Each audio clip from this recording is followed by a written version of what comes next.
প্রকৃতিতে সজীবতা, প্রাণ ফিরিয়ে আনে বৃষ্টি। আল্লাহ তাআলার পক্ষ থেকে বৃষ্টি হলো নিয়ামত। রাসূলুল্লাহ সাল্লাল্লাহু আলাইহি সাল্লাম বলেন, আল্লাহ তাআলা বান্দার প্রতি বেশি খুশি হলে তিনটি জিনিস দান করেন। সেগুলো হলো কন্যা সন্তান, মেহমান এবং বৃষ্টি।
বৃষ্টিপাতের কম বেশিতে আল্লাহ তাআলা কত বড় রহস্য লুকিয়ে রেখেছেন তা বোঝা যায় কোরআনের বিভিন্ন আয়াতের প্রতি খেয়াল করলে।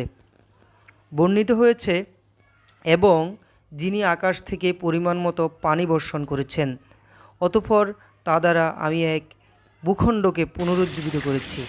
এভাবেই তোমাদেরকে কবর থেকে বের করা হবে। প্রখ্যাত তাফসীরকারকবিদ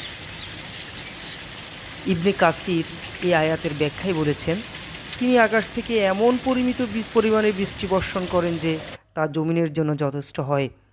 এর ফলে ভূমি শস্য শ্যামলা হয়ে ওঠে। এই পানি মানুষ ও অন্যান্য জীবজন্তু পান করে থাকে।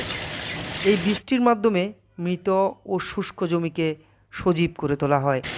শুষ্কতা সিক্ততায় পরিবর্তিত হয়।